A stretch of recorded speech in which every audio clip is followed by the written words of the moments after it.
Singers और musicians इसमें मौजूद हैं, मगर हमारा खानदान बहुत बड़ा है, उनके बगैर खानदान पूरा नहीं होता, यानी कि the composers and the song writers also and the music labels. तो खुशी की बात यह है कि आज जो यहाँ हम सम्मिलित हुए हैं, सब यहाँ सम्मिलित हुए हैं, ये सिर्फ ये दिखाता है कि हम कितना प्यार करते थे और करते हैं पंकज जी को। ये दूसरा है श्रृंखला में, हमने शुरुआत की थी क्योंकि हम सब जो है हमारे बीच जो रहते हैं, हम रोज उनको मिलते हैं, रोज पार्टियां करते हैं, रोज गाने गाते हैं साथ में, स्टूडियोज में, यहाँ वहाँ सब होता है, मजे करते हैं। मगर जब वो दुख का क्षण आता है, जब वो निकल जाते हैं, वो भगवान में विलीन हो जाते हैं, उसके बाद थोड़ा दुख हमको सबको होता है। ऑब्वियसली फैमिली को सबसे ज़्यादा होता है क्योंकि उनमें तो अब वो नहीं है साथ में। हम सब फिर अपने अपने कामों में मशरूफ हो जाते हैं। बॉम्बे, स्पेशली बॉम्बे में और मशरूफ हो जाते हैं, कल्चर है बॉम्बे का।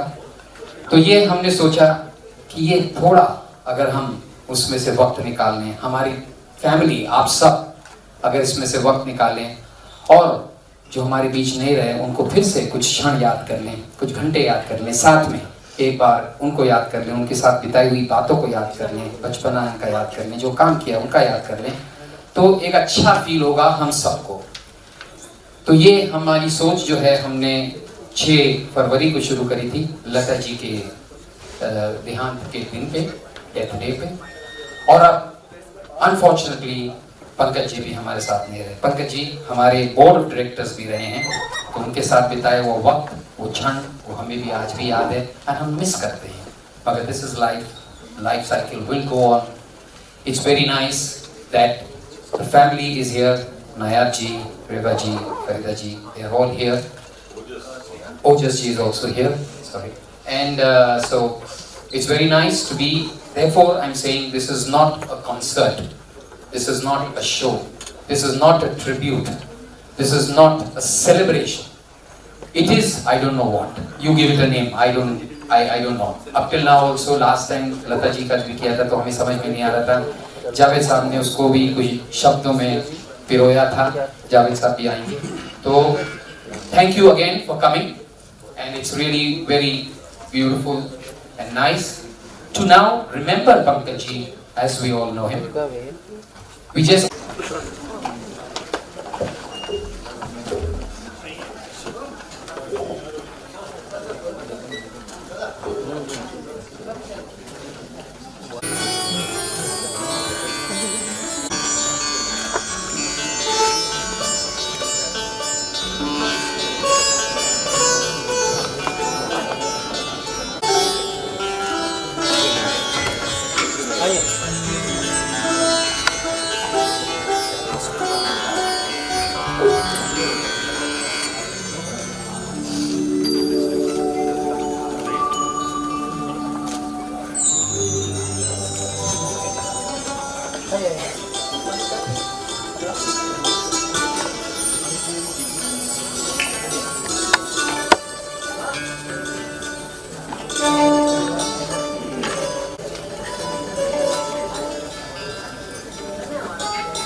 फिर वो कैमरे के बीच में डाल देते हैं।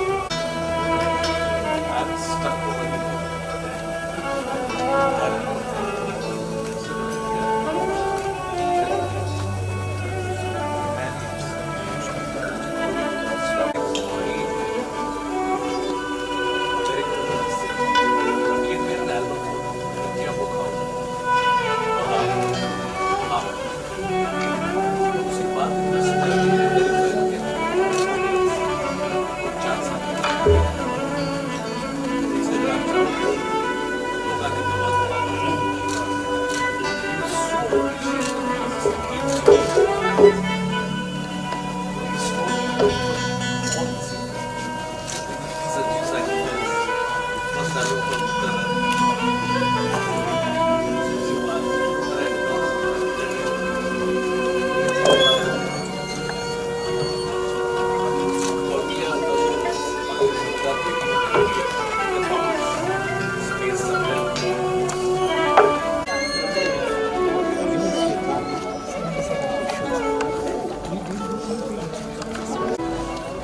before we start our remembrance of Pankaj, we request everyone to keep their phones on silent.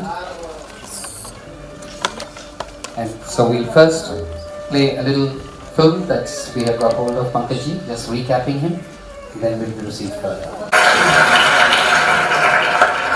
Music is our biggest heritage. With so much of diversity, so much variety. The crowds went berserk. Absolutely fantastic. Pankaj Udas's voice is evergreen. I feel the whole tradition of our own music needs to be kept alive. Mandish gives a great opportunity for us to really come forward with something which is unusual, something which people would like to listen to. I think Mandish is a great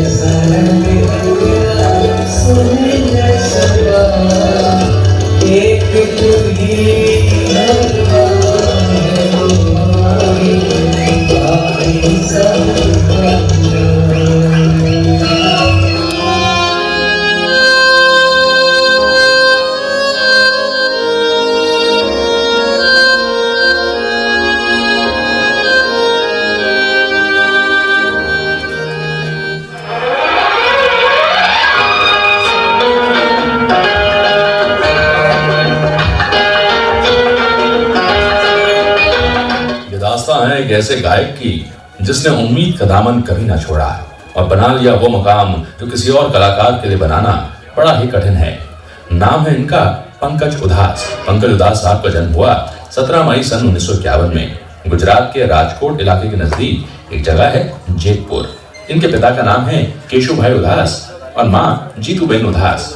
यह भी बताया जाता है चूंकि ये जमींदार परिवार से थे तो इनके पिता का ताल्लुक खेती से था। ये जब बहुत छोटे ही थे तभी इनकी आवाज ने बता दिया था कि आगे जाकर ये गायक ही बनेंगे। एक वक्त ऐसा आया जब भारत चीन युद्ध चल रहा था।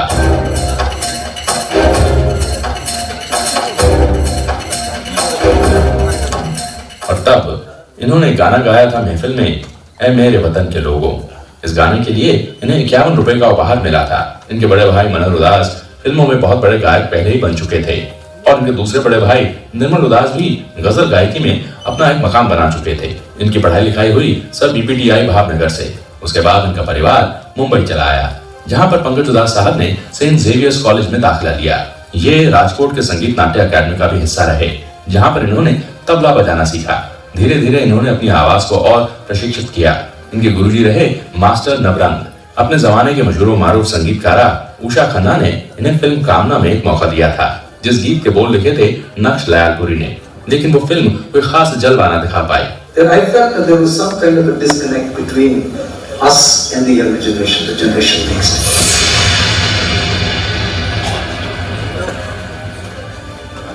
इन्होंने उर्दू भी सीखी और फिर मन बनाया कि क्यों ना ये विदेश चले जाए। इन्होंने एक बार अपने बड़े भाई के टीचर से सुना कि यदि गजल गायकी में जाना है तो मेहदी हसन साहब और बेगम अख्तर को सुनो, और इन दोनों ही आवाजों का इन पे खासा असर रहा।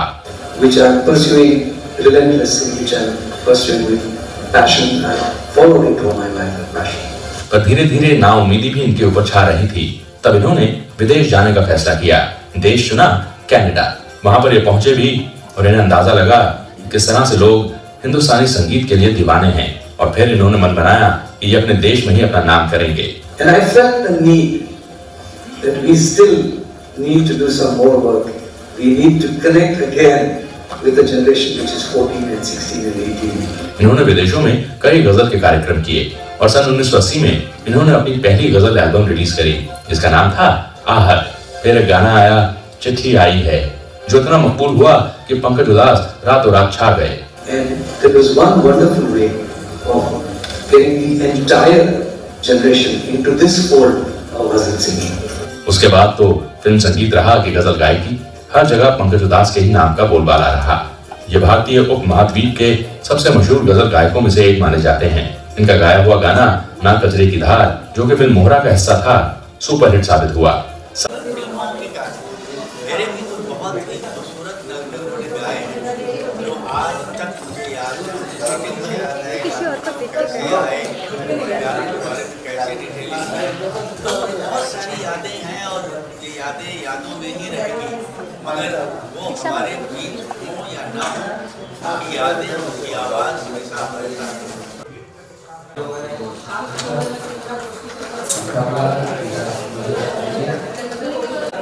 Good. Sir, happy. Yes. Sir क्या मेमोरीज है आपकी, इसके बारे में बता दीजिएगा। सबसे पहले तो लोगों को गज़ल इतनी आसानी से आप सुन सकते हैं। पहले गज़ल बहुत एक मुश्किल मतलब जो लोग बहुत ज़्यादा क्लासिकल समझते थे वो गज़ल सुनते थे या गाते थे। पंकज साहब ने उसको इतना आसान कर दिया कि हर आम इंसान को भी गज़ल अच्छी लगने लगी। तो ये उनका एक बहुत बड़ा योगदान, और आज हम उनको याद करें, उनके बहुत सारे गाने, बहुत सारी यादें जो उन्होंने संगीत की इस दुनिया में सब सुनने वालों को एक तोहफा दिया, वो बहुत ही कमाल उनका योगदान रहा। सर आपको कुछ यादें होंगी उनके साथ, तो कुछ शेयर कर सकते हैं? हाँ, मेरी यादें, मैं जब भी मिलता था, मैं अनूप जी, पंकज जी, तो हमेशा मुझे एक मतलब वो थोड़ा छेड़ते थे शराबी सिंगर करके, क्योंकि पहले पंकज साहब के बहुत सारे गाने शराब के आए। उसके बाद अचानक मेरा एक बहुत बड़ा गाना आया पानी शराब में। तो जब भी मिलते थे तो लोगों को ऐसा लगता था, कई बार लोग मेरे गानों को ये सोचते थे कि पंकज साहब ने गाए हुए। इस तरह की मतलब मेमोरीज हैं, बहुत प्यार करते थे और बहुत दिल के बहुत प्यारे इंसान थे। और जैसे प्यारे इंसान थे उतनी ही प्यारी उनकी आवाज़ भी थी। बहुत सारी यादें। सर उनकी याद में कुछ एक लाइन अगर आप गुनगुना सकते हो तो? हाँ, मैंने उनकी याद में 2 गाने मैंने रिकॉर्ड किए थे। तेरा रूप सोनिए सर जग तुम सुनो, तेरे वर्गा कोई और नहीं होना, जग की नजर तुझे लगे ना सोनिए, रब से दुआ है, चांदी जैसा रंग है तेरा, सोने जैसे बाल, एक तू ही धनवान है गोरी, बाकी सब कंगाल, ओ गोरी बाकी सब कंगाल। तो ये मेरी तरफ से उस महान आत्मा को श्रद्धांजलि है जो हमेशा अपने संगीत की वजह से लोगों के दिलों में हमेशा बसते रहे। Thank you sir. बेहद यादगार मोमेंट बन रहा है। मैं बचपन से पंकज जी से बहुत प्रभावित रहा, उनकी गायकी से, उनके स्वभाव से, और हमारे हिंदुस्तान के बहुत ही प्रख्यात गज़ल गायक रहे हैं। फिल्मों में भी इतना खूब गाया है। He is been an inspiration to all of us and मुझे उनके साथ मौका मिला तो हमने काफ़ी बार शोज़ किए एक साथ और ट्रैवल भी किया, और हर बार उनसे कुछ ना कुछ सीखने को मिलता रहा। और आज उनकी याद में, उनके जन्मदिन के दिन हम सब एक साथ में इस अमरा फैमिली उनको याद कर रहे हैं, सेलिब्रेट कर रहे हैं। तो जैसे कहते हैं कि वो गए नहीं हैं, वो हमारे दिलों में ही हैं। अपने संगीत के ज़रिए हमेशा हमारी बहुत बहुत ही एक करीबी जो यादें हैं उनके संगीत की, वो हमेशा हमारे दिल में रहेंगी और हम उनको वैसे ही प्यार करते रहेंगे जैसे पहले करते रहे।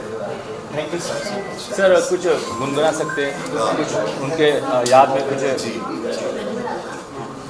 Role sir. दीवारों से मिलकर रोना अच्छा लगता है, हम भी पागल हो जाएंगे ऐसा लगता है। दीवारों से मिलकर रोना अच्छा लगता है, हम भी पागल हो जाएंगे ऐसा लगता है। Thank you sir. I think ये बात तो सर भी एक्सेप्ट करेंगे कि हम लकी लोगों में से गॉट एन अपॉर्चुनिटी जो काफ़ी करीब से उनके साथ जुड़ सके। मेरे लिए शायद सबसे बड़ी मेमोरी और सबसे बड़ा टेक अवे उनका ये है कि he may not have been a mentor for me, but in a lot of ways he's mentored me in everything, क्योंकि मुझे गज़लों का कोई नॉलेज नहीं था, कुछ बस इतना पता था कि गज़ल नाम की कोई चीज़ होती है और गज़लों से तारुफ, शायरी से तारुफ, सबसे ज़्यादा अहम शायद इंसानियत से तारुफ करना है। बहुत ही उम्दा इंसान और इत्तेफाक ये है कि मेरा भी उनसे ज़्यादा ऐसे काम के सिलसिले में हम ज़्यादा नहीं मिले, लेकिन पता नहीं एक करीबी रिश्ता जुड़ गया उनके साथ, उनकी फैमिली के साथ। और मैं ख़ास तौर पे उनकी गज़ल है, आप जिनके करीब होते हैं बड़े खुशनसीब होते हैं, और एक शेर है जो उनके सही उतरता है, मुझसे मिलना फिर आपका मिलना, आप किसको नसीब होते हैं। ऐसी शख्सियत थे उनके उदास जी, बहुत उनको मिस करेंगे। एक पता नहीं एक अजीब सा कनेक्ट हो गया इससे। आई थिंक जो भी उनके कनेक्शन में आता था, उनके सर्कल में आता था, वो इतने ज़्यादा मुतासिर हो जाते थे उनसे, बिकॉज उनकी पर्सनैलिटी इतनी ज़्यादा मैग्नेटिक थी बोलना मुझे आज भी बहुत ज़्यादा It's been very, very devastating, not only for the music fraternity, but also for the family.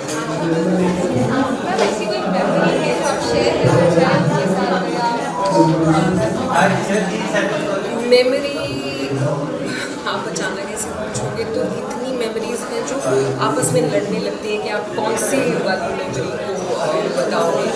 शायद मुझे ये बहुत अच्छी तरह से हमेशा याद रहेगा कि I was a very young compare, जिसको लगे से कुछ नहीं आता था गज़लों के बारे में, और पहली बार गज़लों का एक शो हो रहा था सोनी एंटरटेनमेंट टेलीविजन पे जिसका नाम था आगाबर से, और पंकज जी उसके होस्ट थे, और अचानक यहाँ पे उन्होंने मुझे उनके साथ किया something I have never done before, कुछ नहीं आता था मुझे, एंड ही मेड श्योर कि गलतियाँ जो थी उन पर बखूबी उन्होंने हमेशा पर्दा डाला। उन्होंने कभी लोगों को ये एहसास नहीं होने दिया कि एक माइस्ट्रो है और एक कुछ भी नहीं है, और दो लोगों को एक साथ पेयर किया गया है। एंड इन्होंने बहुत अच्छा कंपेयर, यानी बहुत सारे खजाना के इवेंट्स आपने कंपेयर किए प्रोग्राम्स में।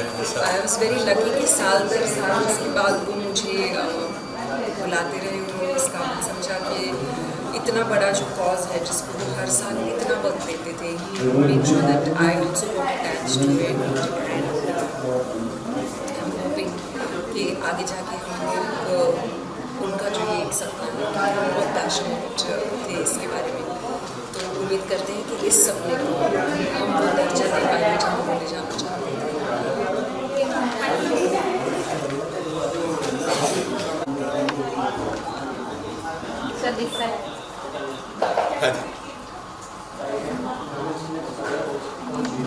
मैम सेंटर कैमरा सर यहाँ पे, ओके रोल सर।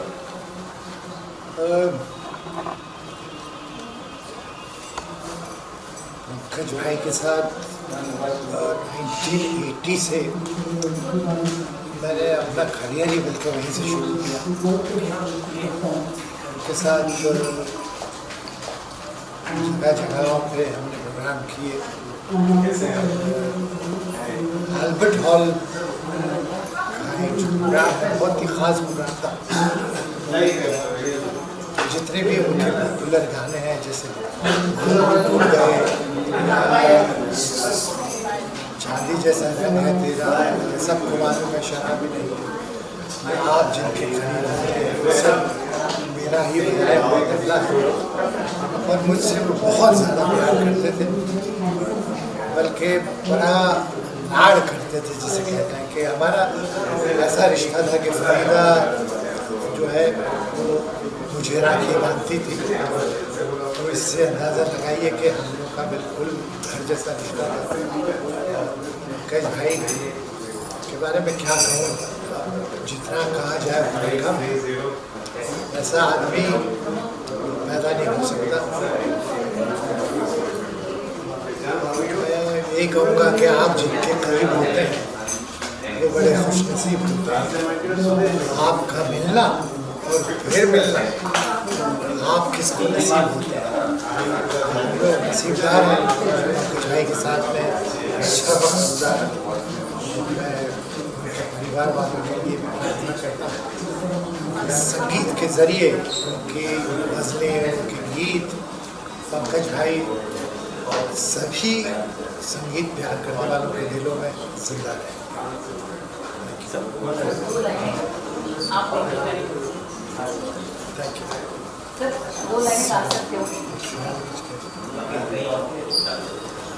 नमस्कार। मैं तो यही कहूँगी कि हर संगीतकार, हर एक कलाकार ये ईश्वर का बहुत ज़्यादा प्रिय इंसान होता है, क्योंकि ये कला उनको मिली है। और पंकज जी ने अपनी कला से दुनिया भर का दिल जीत लिया, और हम सब बहुत ही लकी है कि उनको मिले, उनका गाना सुन पाए। बस मेरी तरफ से उनके परिवार वालों के लिए यही प्रार्थना है कि वो हमेशा पंकज जी को अपनी ज़िंदगी में उनके गानों के थ्रू। धन्यवाद। सेंटर कैमरा देखिए। पंकज जी से मैं रोज़ जो मेरा एसोसिएशन हुआ वो 2015 से हुआ। ख़जाना की वजह से मैंने ख़जाना पहली बार आई थिंक 14 या 15 में 2014 या 2015 में मैं जी जो बहुत सालों से उनके साथ और ख़जाने के साथ जुड़े मुझे लेकर गए। और उसके बाद बस हर बार मैं कहूँगी कि पंकज जी एक मेंटर, दोस्त, कलीग, मतलब this is the feeling he gave colleague की कि वो इतने सीनियर, इतने बेस्ट, लेकिन उन्हें ऐसा कभी फील नहीं होने दिया। ऐसा लग रहा था कि दोस्त की तरह बातचीत करते थे। और एक है मुझे वो ये है कि 4-5 साल से कुछ ऐसा था कि पंकज जी का बहुत मन था कि गुलजार साहब की कोई गज़ल जो वो और मैं स्पेशली आफ्टर गुलजार साहब वी ऑलवेज वांटेड अ खुशहाल को कंपोज करें। अनफॉर्चुनेटली कोविड आ गया तो उसमें 3 साल ऐसे निकल गए कि वो चीज़ हो नहीं सकी। तो मुझे उसका रहेगा कि हमारा गाने का जो एक साथ में करना था वो नहीं हुआ। लेकिन ख़जाना की वजह से जो उनको इतना क्लोजली ऑब्जर्व किया, देखा, उनकी बातें सुनी, उनकी गाइडेंस मिली। क्योंकि मैं भी यही चाहती हूँ कि हम इंसान अच्छे हों, हर दिन उस पर काम करते हैं कि म्यूज़िक तो होगा, म्यूज़िक इबादत है, लेकिन इंसान अच्छे होंगे तो दिल जब अच्छा ही अच्छा भरा होगा, उस दिल से जो भी पुकार आएगी गाने के थ्रू वो अच्छी ही होनी है. I think that's the biggest quality that Pankaj ji had. He was a great human being and I feel so fortunate. मैं उनसे इतना क्लोजली उनके साथ मुझे ज़्यादा में जुड़ने का मौका मिला. इतना उन्होंने फैमिली की तरह ट्रीट किया और हमेशा पूछते थे कि क्या ओपिनियन है. Also use to honour it which is a very big thing I would say. कि आप मेरा एक एक्सपीरियंस द्वारा वो भी ना हो लेकिन उसके बावजूद हमेशा डिटेल में पूछते थे. Always encourage. और बस मैं यही कहूँगी कि मैं उन बातों को ज़रूर मिस करूँगी कि अब हमको उस तरह से कि आपको कोई गाइड करता है. आप किसी को देखते हैं कैसे आकाश दीप जी ने बड़ा अच्छा लफ्ज़ बोला कि ज़ैन मोड में रहते थे. Yes he was zen mode I would say. I was and I would miss him really. And at the same time I feel fortunate that I known him and I had him in my life. And जो उनकी बातें mister music that will always remain with me. Always in my heart. सुनो. अच्छा, एक गज़ल स्थाई मुझे बहुत पता नहीं लफ्ज़ याद रहे तो वो मेरी बहुत फेवरेट है. दो गज़लें स्पेशली ये वाली गज़ल. ये गज़ल है वो अच्छा